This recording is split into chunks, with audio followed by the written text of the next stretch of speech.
Hi friends, எல்லோருக்கும் வணக்கம்.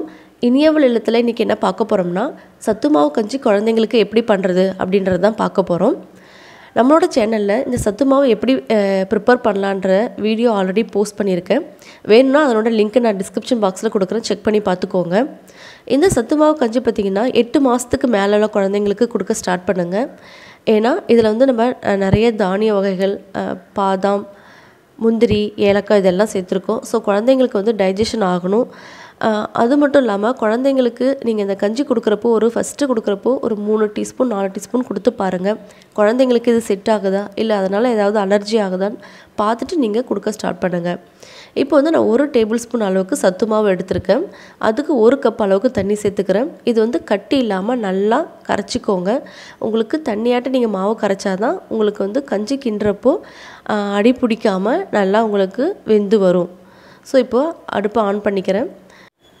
அடுப்பை மீடியம் ஃப்ளேமில் வச்சுட்டு நல்லா கையை விடாமல் கிண்டிக்கிட்டே இருங்க.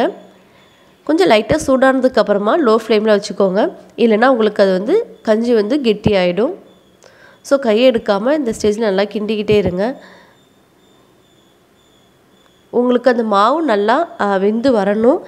இது வந்து குக் ஆகிறதுக்கு பார்த்திங்கன்னா 10 நிமிஷம் கண்டிப்பாக எடுக்கும்.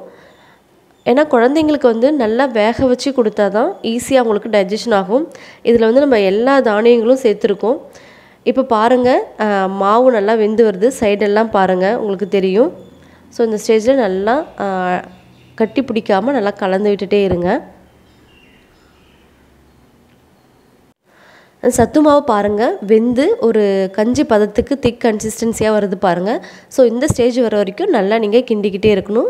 அடுப்பை லோ ஃப்ளேமில் வச்சுக்கோங்க. இப்போ உங்களுக்கு வந்து மாவு வெந்திருக்கும், உங்களுக்கு பார்த்தாலே தெரியும், நல்லா சாஃப்டாக வரும். இந்த ஸ்டேஜில் நான் ஒரு அரை டீஸ்பூன் அளவுக்கு நாட்டு சர்க்கரை சேர்த்துக்கிறேன். நீங்கள் 1 வயசுக்குள்ள குழந்தைங்க அப்படின்னா பனங்கற்கண்டு சேர்த்துக்கோங்க.